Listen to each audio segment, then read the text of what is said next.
All right. I'll take it away. All right. Good morning, Nigeria. I always say that TVC has a finger on the pulse and our eyes on the streets, and we do our best on a daily basis to bring you trending stories from Nigeria and indeed across the globe in order to talk about the things that are shaping the world that you and I live in. And this fine Friday is no different. We begin today with this story.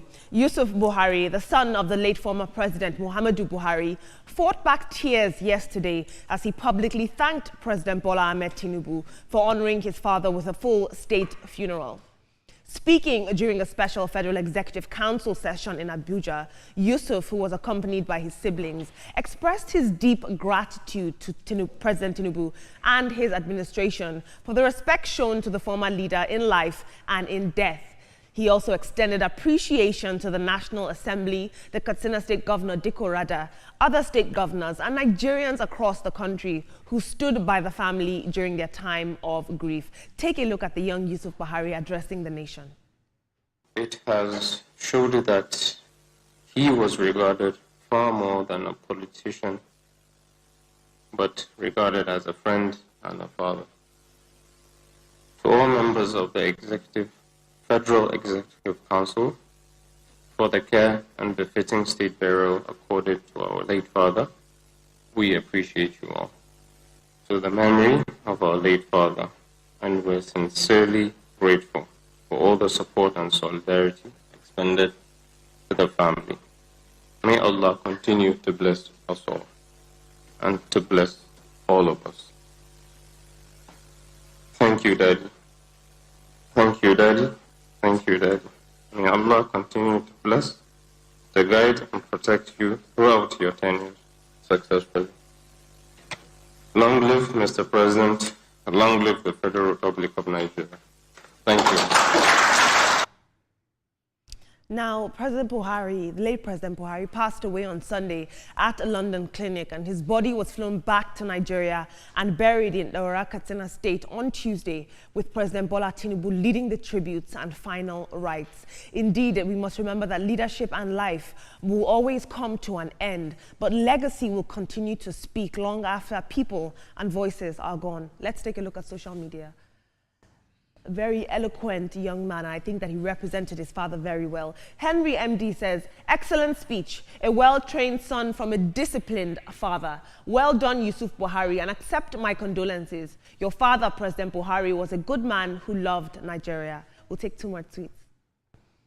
Timothy Shapira says, gentility, class, composure, intelligence, calmness, cool, and maturity personified. And Prometheus says, for those who believe, pray that you will have a friend who will honor you the way official ABAT honored at M. Buhari, even in death. Very interesting. Still speaking about the late President Muhammadu Buhari, in a move that has stirred both reflection and recognition, President Bola Ahmed Tinubu has announced that the University of Maiduguri will now be known as Muhammadu Buhari University. This decision was revealed during a special Federal Executive Council session yesterday in Abuja, and is coming just days after the passing of former President Muhammadu Buhari. Take a look at our president. In honor of his memory,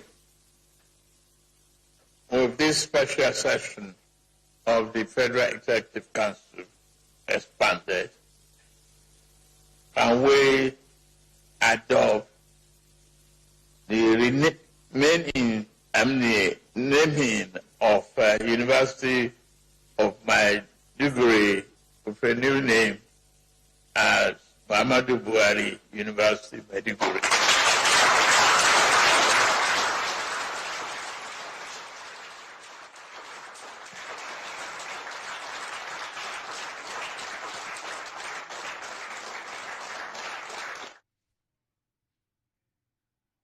Now, according to President Bola Tinubu, this renaming is more than just symbolic. It's a gesture of national appreciation for Buhari's decades of public service, from the battlefield down to the ballot box. The late leader had strong roots in the Northeast and left a mark on both Nigeria's military and democratic evolution.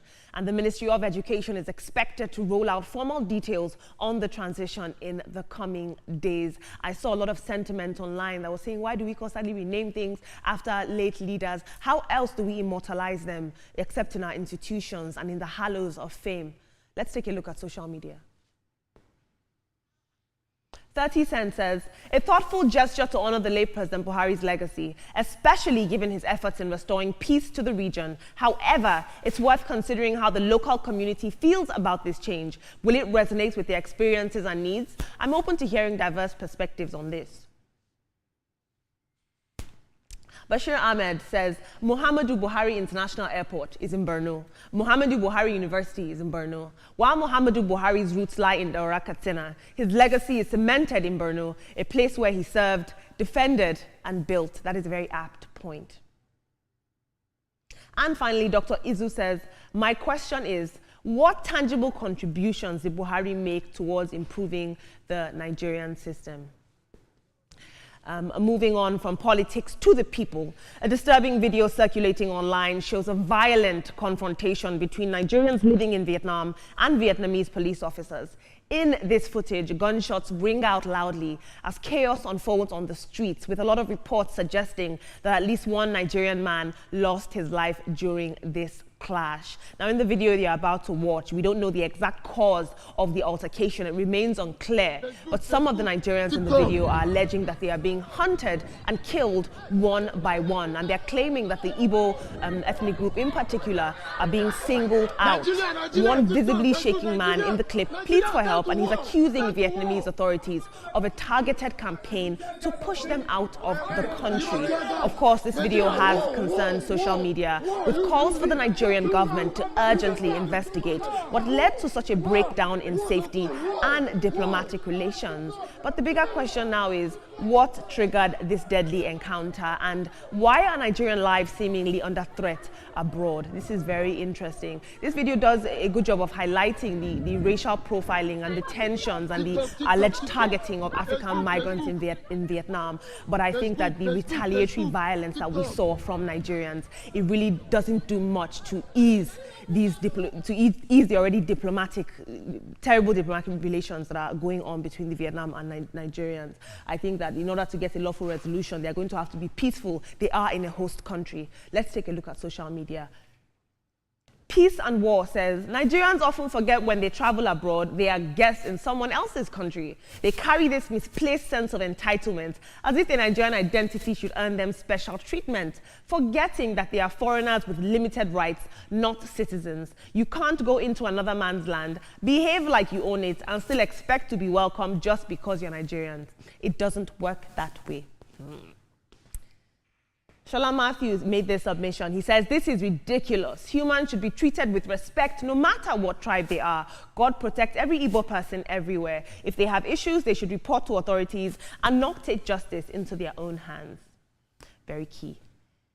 Ohimogbai says, in faraway Vietnam, and you are threatening the owners of the land, the audacity to be shouting war in a faraway foreign land just puts me off. Education is very important for anyone planning to migrate to a foreign land. Team, this is very, very troubling. They are being attacked by Vietnamese security forces. But on the other hand, they're also shouting war, war, war, and they're fighting these people in a host country. These are some of the challenges that we see of the Japa syndrome, some of the effects of migration. For the people that are shouting war, war, war, they should remember that the United States of America fought Vietnam, and at the end of the day, we still do not know who won. You know, so you don't go to Vietnam or any other person's country and you're shouting war and so on. The Vietnamese people are very clannish people. They are very patriotic about their traditions, their country, and so on. So we have only heard from one side. Let's hear from the Vietnamese side, and then we'll have a balance of what the story is all about. But one thing that is general is that if you are in another man's country, like it or not, you are second class. So take it easy, calm down. That's what I'll have to say. Yusuf Buhari, I like the way he spoke. You know, he caught the mood of the special FEC session. He was eloquent, spoke very well, and said the right words. That was very nice. All right, I would pick it up from there. I like the fact that Yusuf Buhari actually went to thank the president for what the president did, how it is that they gave his father a state funeral. They honored his father the way he should be honored. I like the fact that he came to appreciate that move by the president. Kudos to the family and for acknowledging the work the president did, leading the nation in days of national mourning as it is. And then for those in Vietnam, Nigerians in Vietnam, I think it's important that diplomatic levels have to step into addressing this matter. The Ministry of Foreign Affairs, NITCOM have to perhaps find out what is going on really so that we can get to the root of the matter to addressing this issue. Just yesterday, I saw another video from South Africa where they were also calling for Nigerians to return home. I think that most of these countries do not just want nationals in their country. They keep complaining that one thing or the other, services, healthcare, and all of that. And the way Nigerians are hardworking people, so when they see Nigerians working hard and are making use of their services, not taking advantage of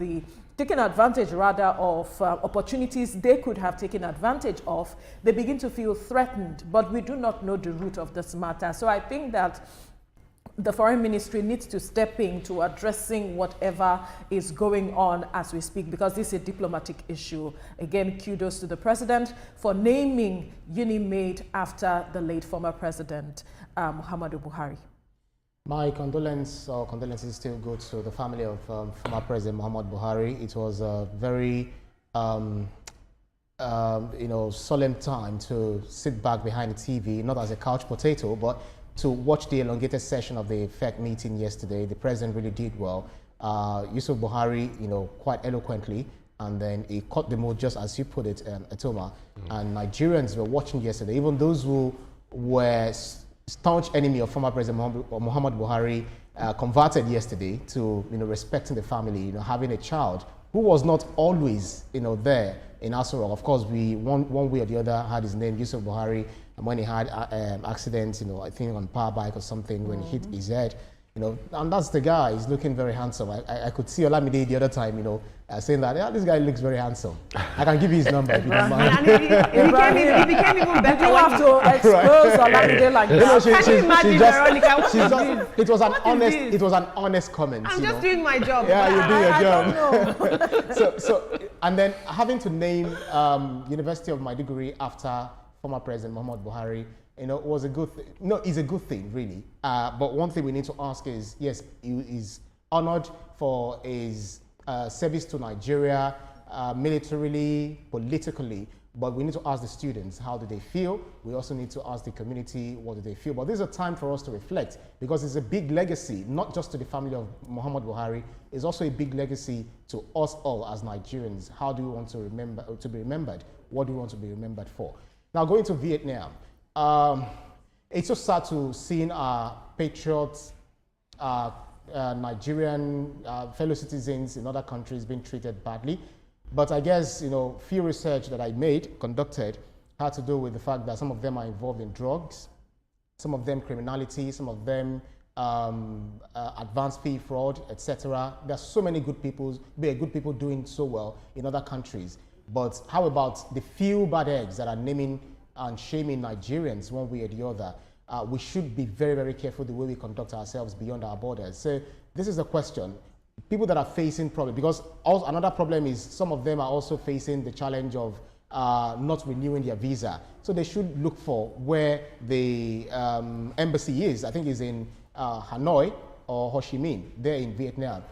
Speak to the embassy, because we do not want our citizens to bleed beyond borders. Absolutely, and I think how Nigerians react to this violence being purported against them will really show us how they're going to be treated. It's going to determine how they'll be treated. They just should hold themselves well. But guys, I have to say, I spent a long time editing the Yusuf Buhari video. He's very nice to look at.